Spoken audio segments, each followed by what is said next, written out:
We are delighted to have Dr. Patti McGill Peterson, American Council on Education, Presidential Advisor for Global Initiatives, as our commencement speaker today. Dr. Peterson is President Emerita at Wells College and also at St. Lawrence University.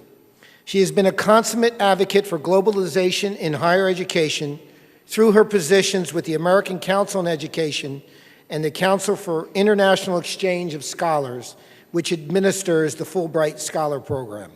I am extraordinarily pleased to present to all of you Dr. Patti McGill Peterson.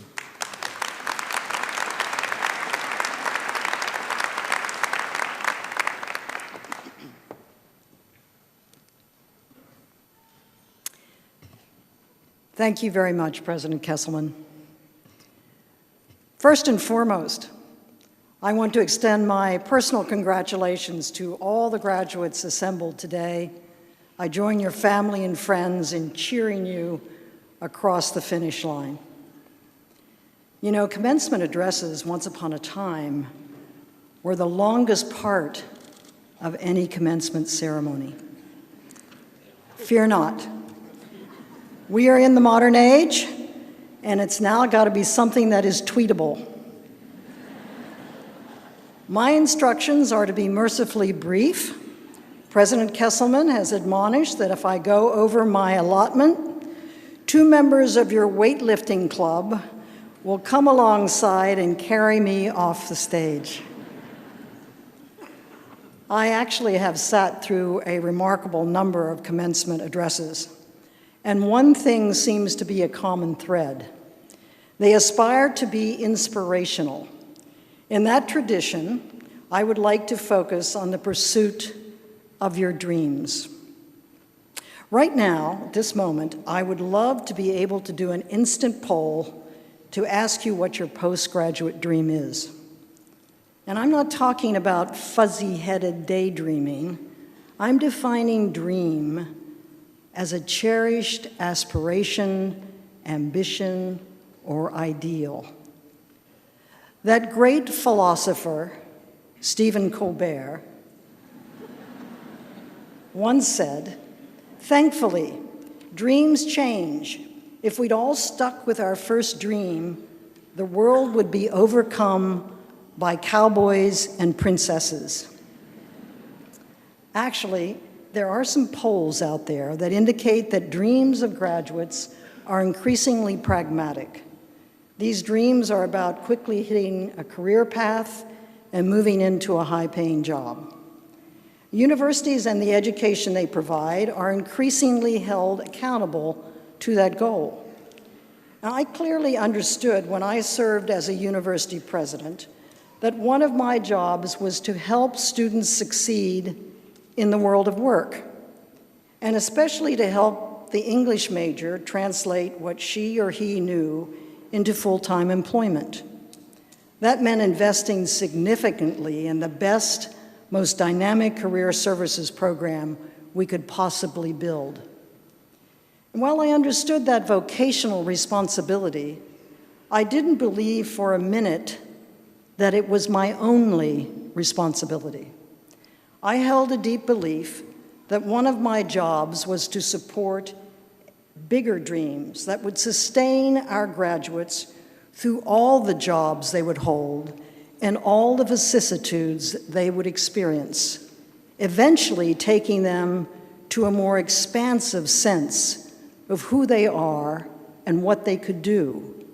And I wish the very same for all of you. It was reaffirming several months ago to hear President Obama support this point of view. He said, "The purpose of higher education is not just to transmit job skills.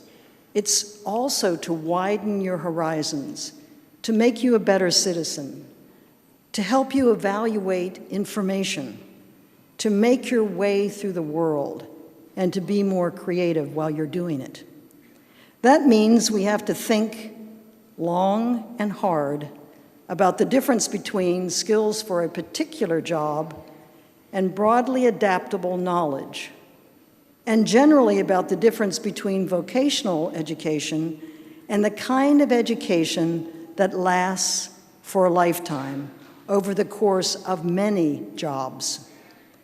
I take my inspiration to make these distinctions in part from the education and career of Dr. Vera King Ferris, who served as the third president of Stockton, the first African-American woman to do so. Even more remarkable was the fact that she was a scientist. I had the honor of knowing her when I was in the early stages of my own career. She would have continued her work in science, but she chose to think and dream more broadly about how to prepare graduates like you for the wider world. She understood that to be CEO of Stockton was not just a job, it was a calling to something much larger. Like Dr. Ferris, I want all of you to have a big dream and to feel the pull of a calling. Education for the big dream is not narrow. It engages the brain and the heart. It provides perspective. It connects dots. While it can deepen your convictions, it also helps you to be a constructive skeptic by developing what my father would have called a good crap detector, AKA to engage the mind in critical thinking. It means drawing upon science as well as religion, math as well as philosophy. It's what we call a general education, and possessing it alongside your major is very important to your big dream and ultimately the quality of your life. Dr. Ferris went to Tuskegee University, an historically black institution, for her undergraduate degree. Booker T. Washington had been its founding president, and Northern philanthropy encouraged his early emphasis on vocational education. But what happened at the turn of the century is a warning about educating too narrowly for a specific job. The students there were learning such things as blacksmithing, making horse-drawn carriages, and then along came a man named Henry Ford with his automobile.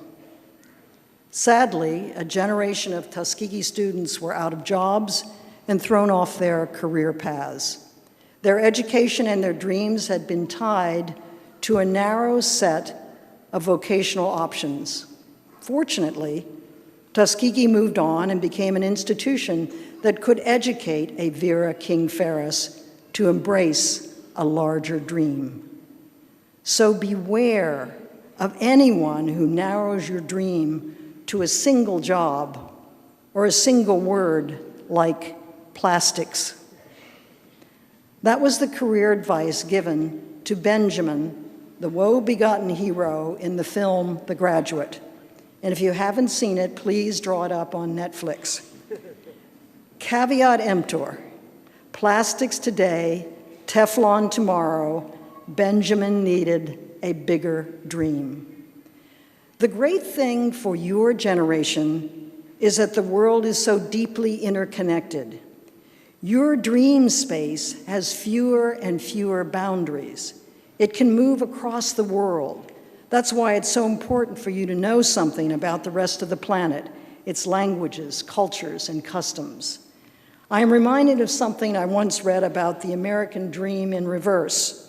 It was about a group of Indian Americans who had become wildly successful in Silicon Valley.